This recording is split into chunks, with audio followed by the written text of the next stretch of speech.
कहती हैं कि मैं बड़ी दुखी हूं। पार्वती जी बोल रही हैं कि दुख तो मेरे को मालूम है तेरी जिंदगी में कितना दुख है, पर तू ये मुझे बता कि तू यहां कैसे पहुंच गई।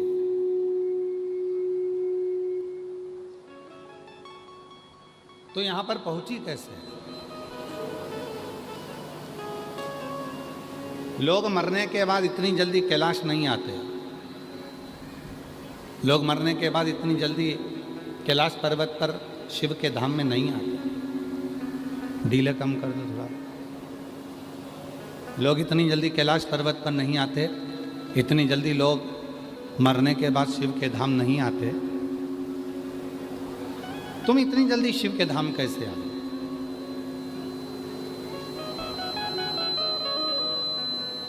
क्या कारण? चंचुला कहती है, मैं एक ब्राह्मण की पत्नी हूं। मेरा पति है बिंदु। मेरी जीजियों बड़ी सावधानी से सुनना। आज कौन सा वार है? जम के बोलो। मंगलवार। सावन के महीने में मंगलवार का जो दिन होता है उसको मंगला गौरी की व्रत का दिन कहते हैं। हमें इधर का नहीं मालूम कि इधर मंगला गौरी व्रत होता है कि नहीं होता। होता है? आप लोगों का है व्रत? इधर साइड भी होता है मंगला गौरी? तो जितनी भी मेरी जीजियाँ मंगला गौरी व्रत कर रही हैं, सबके चरणों को मैं नमन करता हूँ, प्रणाम करता हूँ। आप सभी को मेरी ओर से अखंड सौभाग्यवती होने का मंगला गौरी व्रत की बहुत बहुत बधाई। बहुत बहुत। आज ये कथा मंगला गौरी व्रत के दिन इसलिए सुना रहे हैं जिससे जितनी भी मेरी जीजियाँ हैं, जो जिस कामना से आई हैं, भगवान उनके हाथ का चूड़ा, पाँव की बिछुड़ी, मांग का सिंदूर, मस्तक की बिंदी मेरा भोले भंडारी मंगला गौरी व्रत की साक्षी में पूर्ण करे। खूब आनंद के साथ अखंडता उनके जीवन में हो और अखंड सौभाग्यवती हो। ये भाव से आज ये चंचुला देवी का चरित्र अपन लिया। मैं आज मंगला गौरी व्रत के दिन पर जो चरित्र आया है उसको सावधानी से सुनो। चंचुला देवी कहती है, मैं ब्राह्मण की पत्नी हूं और बिंदुक मेरा पति है। बहुत अच्छा था मेरा पति। भगवत भजन भी करता था, कीर्तन भी करता था, मंत्र जाप भी करता था, नाम जाप भी करता था, भगवत भक्ति में डूबा रहता था। पर उसकी जिंदगी में कुछ ऐसे मित्र आ गए जिन मित्रों ने मेरे पति की दशा को बदल दिया। और दशा बदली तो वो दुर्दशा में पहुंच गया, दुर्दशा में हो गया। व्यसन वो करने लगा, मदिरापान वो करने लगा, जुआ वो खेलने लगा, मंदिर जाना बंद कर दिया, देवस्थान जाना बंद कर दिया, संकीर्तन करना बंद कर दिया, सत्संग करना बंद कर दिया। मंत्र जाप से परे हो गए, दूर।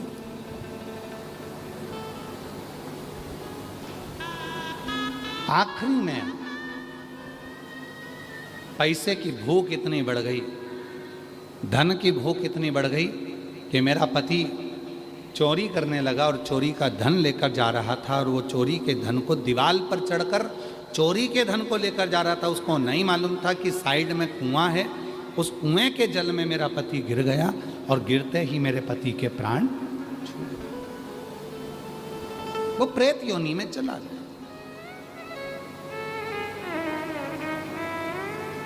जीजियों,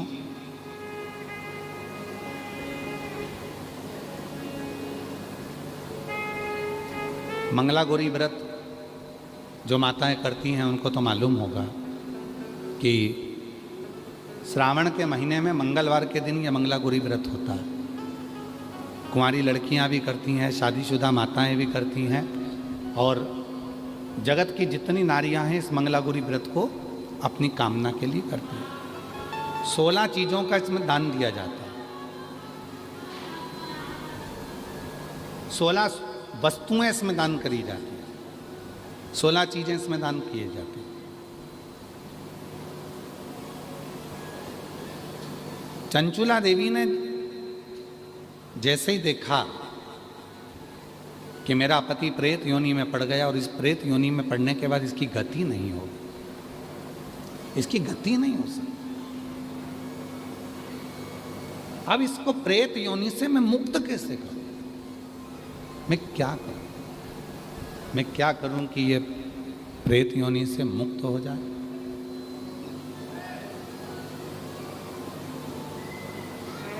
मैं ऐसा कुछ कर दूं जिससे यह प्रेत योनि से छूट जाए, तो करूं क्या? गई, एक ब्राह्मण देवता के पास पहुंची और वहां जाकर उसने उनसे निवेदन करा। ब्राह्मण देवता ने कहा, तुम्हारी पति तो इतना गलत था, जुआ खेलता, मदिरा पीता, मांसाहार करता, वेश्यावृत्ति करता, गलत काम करता, तो उसको तो प्रेत योनि में जाना ही था। डीले कम कर दो, डीले कम कर दो, उसको तो प्रेत योनि में जाना ही था। अब उसके लिए क्या करोगी? चंचुला देवी ने ब्राह्मण देवता से कहा, बाबा मैं भी ब्राह्मणी हूँ, ब्राह्मण की पत्नी हूँ, पर बात इतनी सी है कि मेरा पति स्वप्न में आता है और बोलता है कि मेरी मुक्ति नहीं हुई, मेरा मोक्ष नहीं, प्रेत की योनि में पड़ा, भटक रहा। कभी वो मुझे श्वेत कपड़े में दिखता है, कभी मुझे वो सफेद वस्त्र में नजर आता है, कभी एकदम विकराल सा रूप रख लेता है, कभी उसके दांत बड़े नजर आते हैं, कभी उसकी बड़ी बड़ी आंखें नजर आती है, कभी बाल बिखरे नजर आते हैं, कभी उसका स्वरूप मुझे समझ नहीं आता, उसका स्वरूप क्या है। मेरे को समझ में नहीं आता कि उसका स्वरूप क्या है, मैं उसको जान नहीं पाई, मैं बड़ी दुखी हूं। ब्राह्मण देवता ने कहा कि अगर तुम्हारा पति प्रेत योनि में है तो उसके लिए तुम्हारे को मैं एक संत का पता देता हूं, संत के पास जाओ, उस साधु से पूछो। साधु के पास गई, बाबा जी मेरा पति प्रेत योनि में पड़ा हुआ है, उसकी मुक्ति नहीं हो रही है, उस मुक्ति का मैं यत्न क्या करूं, उसकी मुक्ति का साधन क्या करूं, उसकी मुक्ति के मैं करूं का मैं यत्न क्या करूं, उसकी मुक्ति का मैं उपाय क्या करूं, क्या उपाय करूं, क्या यत्न? आप जो बताएं मैं यत्न करने को तैयार, मैं उपाय करने को तैयार, आप जो उपाय बोलोगे मैं वो उपाय कर लूंगी। संत ने कहा,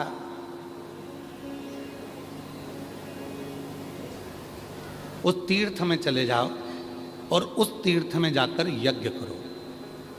वो यज्ञ 11 दिन तक चलना चाहिए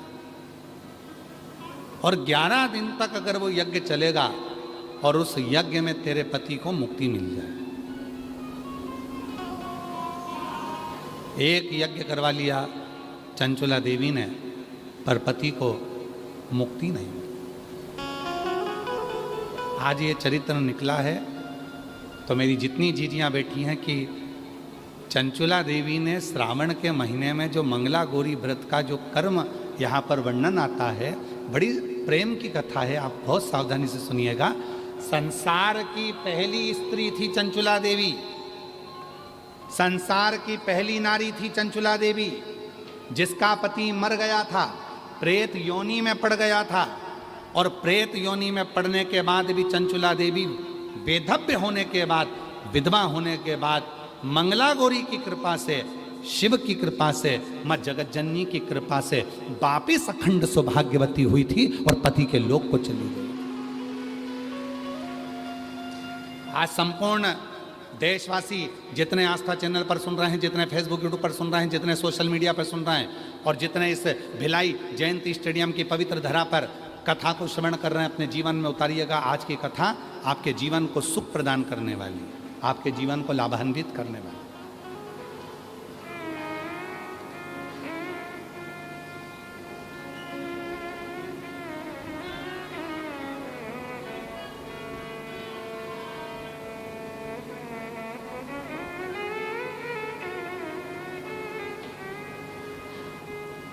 गई चंचुला देवी तीर्थ में जाकर उसने यज्ञ करवाया, पर उस यज्ञ से उसके पति को मुक्ति नहीं। पति फिर दर्शन दिया और अब की बार पति आया तो वो एक छोटे से सर्प के रूप में उसके कक्ष में आ गया और कक्ष में आकर उसके जिस जगह पर वो जिस स्थान पर सोती थी उसी स्थान के कोने में वो बैठा गया। एक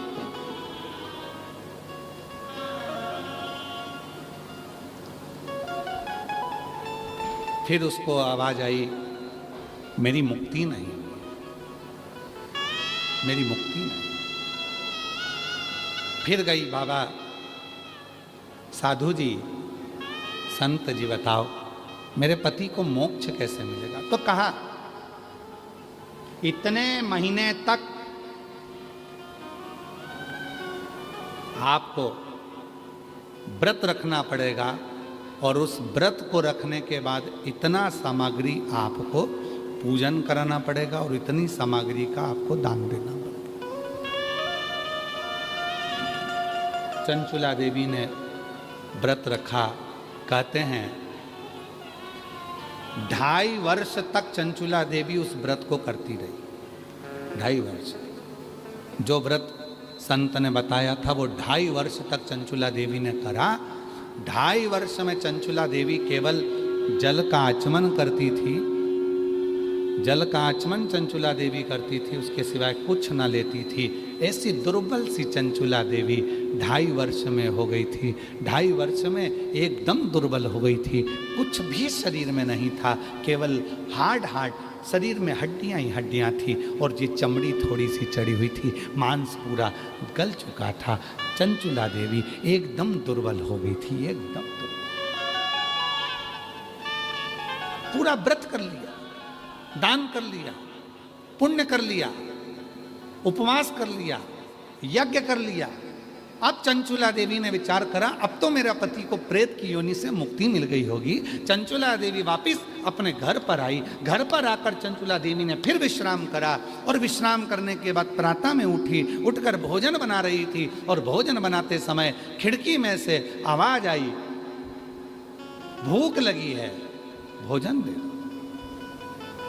मुझे भूख लग रही है, भोजन दे, मैं भूखा हूं, भोजन दे। जो खिड़की में से झांका, चंचुला देवी ने तो कोई नजर नहीं आया। फिर भोजन बनाने बैठी तो फिर आवाज आई, मुझे भूख लगी है, भोजन दे दो। चंचुला देवी ने आवाज लगाकर कहा, मैं खिड़की में से झांकती हूं, कोई मुझे दिखता नहीं है, तुम कौन हो जो तुम भूख से व्याकुल हो और मुझसे भोजन मांग रहे हो? तभी बिंदुक फिर आवाज लगाकर बोला, चंचुला मैं तेरा पति बिंदुक प्रेत योनि में पड़ा हूं, मेरी मुक्ति नहीं हुई है। चंचुला कहती है मैंने यज्ञ करवा दिया, मैंने पूजन करवा दी, मैंने व्रत करवा दिया, मैंने उपवास करा दिया, मैंने दान दे दिया, मैंने अनुष्ठान करा दिया, मैं सारे तीर्थों में घूम कर आ गई, सारे तीर्थ में होकर आ गई और हर जगह पर मैंने सब कुछ किया। अब केवल मेरे पास कुछ भी धन नहीं बचा है, केवल जिस छोटे से झोपड़े में मैं रहती हूँ, इस झोपड़े को बेचने के सिवाय मेरे पास साधन नहीं है। मेरे जितने जेवर थे मैं सब बेची आई, क्योंकि अब कुछ बचा नहीं है। यज्ञ कराना है तो थोड़े धन की जरूरत पड़ेगी, अनुष्ठान कराना है तो धन की जरूरत पड़ेगी, उपवास करा है तो भी धन की जरूरत पड़ेगी, और कोई पाठ पूजन करना है तो भी धन की जरूरत पड़ेगी। मेरे पास अब धन नहीं बचा है, मैं कैसे तुम्हारी मुक्ति का साधन ढूंढूं, मैं कैसे तुम्हें मुक्त कर दूं, कैसे मुक्त? चंचुला की आज आंख में से जल बह रहा था और रो रही थी चंचुला, आंख में से जल निकल रहा, जल समझ नहीं पा रही अब मैं क्या करूं। रो दी, बिलख दी, चल दी, खूब रो रही थी, खूब। गांव के लोग काशी जा रहे थे। चंचुला ने मन में सोचा कि अब मैं भी इनके पीछे पीछे चली जाती हूं। धन नहीं था, पैसा नहीं था, संपदा नहीं थी, सारे गांव के लोग गाड़ी में जा रहे हैं और चंचुला देवी उनके पीछे पीछे, उसी बैलगाड़ी के पीछे, उसी गाड़ी के पीछे अपनी कहार लेते हुए भगवान का नाम लेती लेती काशी की ओर चल दी। काशी में जैसे ही चंचुला देवी पहुंची, अभी आपको कथा में कहा था, कथा के प्रारंभ में कहा था कि कोई हमारा और आपका कोई संबंध पुराना शिव से होगा, तभी बाबा काशी बुलाता है, तभी बाबा मंदिर बुलाता है, तभी बाबा शिव पुराण में बुलाता है। कोई पुराना संबंध आपका और हमारा होगा तो बाबा ने कथा में बुलाया, तो बाबा ने कथा में आपको बिठाया, तो बाबा आपको कथा सुनवा रहा है, तो बाबा आपको मंदिर तक पहुंचा। चंचुला देवी भी काशी के गंगा जी के घाट पर पहुंच गए, और काशी के गंगा जी के घाट पर चंचुला देवी पहुंची, और मां चंचुला देवी घाट पर बैठकर रो रही है, आंख से आंसू निकल रहे, नयन से जल गए, आंख से आंसू। रोज आती, रोज बैठती, रोज रोती। और रोना किस बात का आ रहा था कि मैंने यज्ञ करा, मैंने अनुष्ठान करा, मैंने तप करा, मैंने साधना करी, मैंने व्रत करा, मैंने पुण्य करा, मैंने दुनिया भर की पूजन करी, मैंने दुनिया भर का काम किया, पर मेरे पति को प्रेत की योनि से मुक्ति क्यों नहीं मिली। जो बोला मैंने वो करा, पर मेरे पति को मुक्ति नहीं मिली, प्रेत योनि से वो छूट नहीं था, प्रेत योनि से वो मुक्त नहीं था। क्या करूं, क्या? तब चंचुला निकल कर जा रही थी, और एक संत मां गंगा का एक लोटा जल भरकर रोज स्नान कर कर जाते थे, चंचुला को रोता हुआ देखते थे।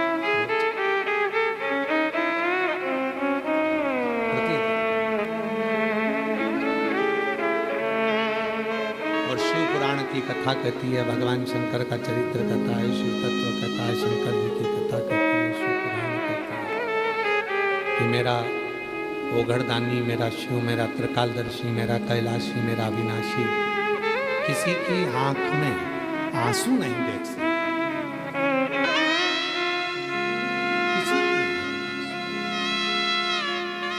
अगर कोई रोता हुआ दिखता है, मेरा शिव कहता है क्यों रोना, अब सौंप दिया इसे जीवन का सब भार तुम्हारे हाथों में, अब सौंप। आंखों से आंसू निकल रहा। संत ने देख लिया, और संत देखे नैनों से जल बह रहा था रोज प्रतिदिन। संत ने पूछ लिया क्या बात है, क्यों रो रही हो? मैं तुमको इतने दिन से देख रहा हूं, तुम बस घाट पर आती हो, गंगा जी के घाट पर आकर रोती हो।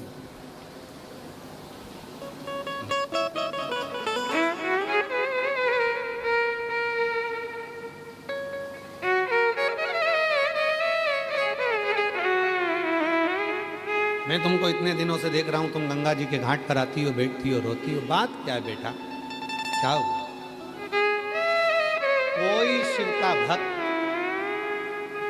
सच्चा शिव का भक्त अपनी जिंदगी में अगर एक बार मिल जाता है, तो वो सामने वाले की 71 पीढ़ी को तार देता है। और होना सच्चा,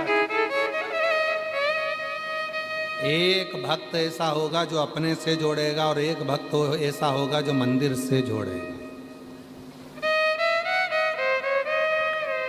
जो महाराज तुमसे कहे कि मेरे पास आना, मेरे मठ पर आना, मेरे मंदिर में आना, मेरे पास आना, मैं तुम्हारे लिए ये कर दूंगा, मैं तुम्हारा दुख मिटा दूंगा, मैं तुम्हारी तकलीफ मिटा दूंगा, मैं तुम्हारा कष्ट मिटा दूंगा, समझ लेना कि वो श्रेष्ठ नहीं है।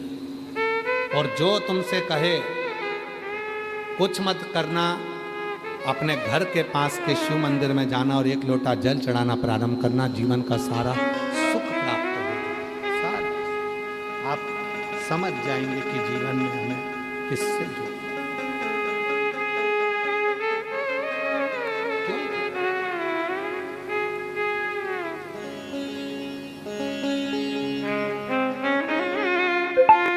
सच्चा शिव भक्त चंचुला देवी को देखा रोते हुए, बेटा मैं तुझे इतने दिन से देख रहा हूं, तू रोती है, गंगा के घाट पर आकर रोना। यहां तो लोग मरते हैं तो बधाइयां बांटते हैं, यहां तो काशी में तो लोग मरते हैं तो खुशियां मनाते हैं। काशी में अगर कोई मरता है तो खुशियां मनाई जाती हैं। काशी में तो रोया भी नहीं जाता कि लोग यहां आकर रोते हो मरने के लिए कि हमारा ये दादा चले गया, परदादा चले गया, पिता चले गए, माता चली गई। नहीं नहीं, यहां तो कोई मरता है तो बधाइयां बांटी जाती है, खुशियां मनाई जाती है कि काशी में मरा है। जिस काशी में तारक मंत्र दिया जाता है, मेरा वो घरदानी कान में आकर तारक मंत्र दे देता है, उस काशी में प्राण छूटे। और तू काशी में आकर रो रही हो, काशी में आकर क्यों?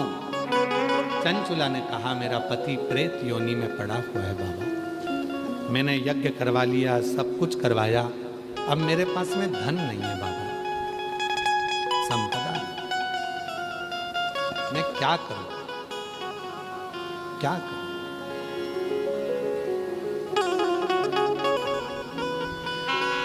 क्या करूं? कहते हैं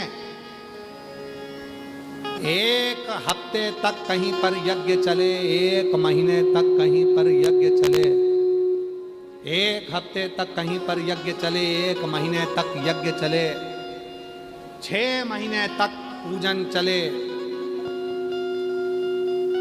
1 साल तक अनुष्ठान चले, 2 वर्ष तक व्रत चले, 4 वर्ष तक दुनिया के लोग तीर्थ चले,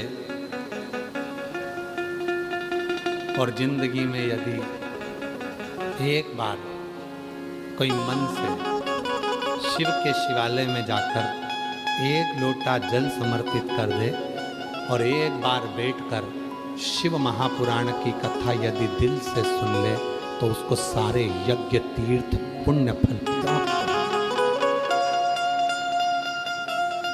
और वो थोड़ा बहुत नहीं है, कहते हैं 10,000 गुना फल प्राप्त हो जाता है केवल शिव के मंदिर में 1 लोटा जल चढ़ाने से। और वो 1 लोटा जल बाबा देव अधिदेव महादेव की कथा करती है, शिव पुराण वर्णन करती है, शिव तत्व करती है। चंचुला देवी ने जल चढ़ाना प्रारंभ करा। एक दिन चंचुला देवी कुछ दिन तक जल चढ़ाते चढ़ाते जा रही थी और एक बार पांव घाट पर फिसल गया।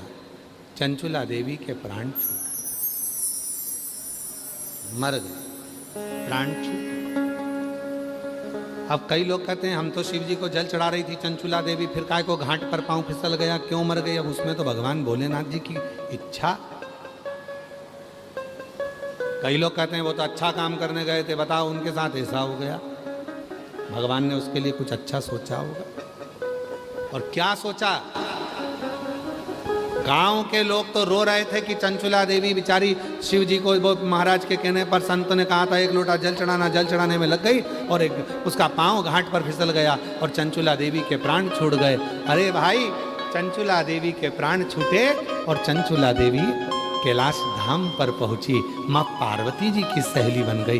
पार्वती जी ने देखा, चंचुला तू इतनी मौन क्यों? पहले तो भगवान चंचुला से पूछा तू आई कैसे, तो कहा सब कराया, मेरे पति को मुक्ति नहीं मिली। आखिरी में एक संत ने मुझे 1 लोटा जल पकड़ाया, मैं मंदिर जाना प्रारंभ करी, घाट पर पांव फिसला, मैं मर गई, प्राण छूटे तो मैं कैलाश पर आ गई। कैलाश पर क्यों आई? क्योंकि मैं भगवान के लिए जल लेकर जा रही थी, भगवान का धाम था काशी, और मेरे प्राण छूट गए, मैं कैलाश पर आ गई। क्या चाहती है? बस मेरी तो मुक्ति हो गई, मैं तो यहां आ गई, पर एक दुख है, मैं यहां पर आई हूं पर मैं विधवा हूं, बेधव्य हूं। मैं चाहती हूं मेरे पति प्रेत योनि से मुक्त हो और एक दिन मैं भी लाल चूना रोड़ कर, लाल चुंदड़ी ओढ़ कर, 16 श्रृंगार धारण कर कर मैं अपने पति के लोक को जाऊं। पार्वती जी ने कहा ये तो बड़ा मुश्किल है, विधवा होने के बाद सौभाग्यवती होना कितना कठिन है, पर विधि के विधान को अगर कोई पलट सकता है तो वो केवल एक है, वो मेरा देव अधिदेव। शिव ने कृपा कर दी, कह दिया कह दो चंचुला को तुम रुका जी को बुलाया जाए, कथा करी जाए। चंचुला देवी कहती है कि मेरे पास तो कुछ है नहीं, तो मैं दूंगी क्या, कुछ नहीं, तू कथा सुन, जहां कथा होती है वहां जाकर बस बैठ जाना। तेरा पति प्रेत योनि में होगा, वो भी कथा में आएगा, तू जहां जाएगी वो पीछे पीछे आएगा। भले प्रेत है, भूत है, लोग कहते हैं इसको पित्तर लग गए, लोग कहते हैं इसे वास्तु दोष लग गया, लोग कहते हैं काल सर्प दोष लग गया, हम कहते हैं शिव पुराण में जाकर बैठ जाओ, तुम्हारा वास्तु दोष, तुम्हारा पितृ दोष, तुम्हारा सारे दोष तुम्हारे पीछे पीछे चलकर कथा में आएंगे। वो भी बैठेंगे जैसे चंचुला देवी का पति बैठा, कथा सुनी, शंकर पार्वती ईसर गोरा बन गए, जजमान बनकर कथा करे, श्रवण करे, और वहीं चंचुला देवी का पति भी आ गया। और हुआ क्या, शिव पुराण की कथा सुनते से ही चंचुला देवी का पति प्रेत योनि से मुक्त हो गया।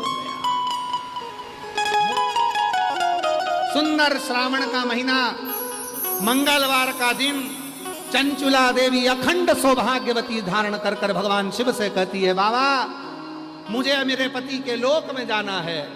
बाबा कहते हैं, चंचुला 16 श्रृंगार कर कर मेरी धर्म पत्नी गणगौर बनकर आई है, 16 संस्कार मैंने धारण करे, जो सनातन धर्म की नींव है। संसार में मंगला गौरी का व्रत जो 16 वस्तुओं का दान कर कर माताएं करती हैं, उसके जीवन में खुशियां ही आती हैं। ये मंगला गौरी सदा सुख प्रदान करती है। आज चंचुला मैं तुझे वर देता हूँ, तो तेरे पति के लोक में अखंड सौभाग्यवती होकर रहेगी। शिव महापुराण का सबसे बड़ा सार है कि वो जितने लोग इसको श्रवण करते हैं, कर्म के फल के अनुसार भले उनके जीवन में कुछ भी हुआ हो, पर उनका एक जन्म नहीं होता, वो शिव की शरणागति ग्रहण कर लेते हैं। इससे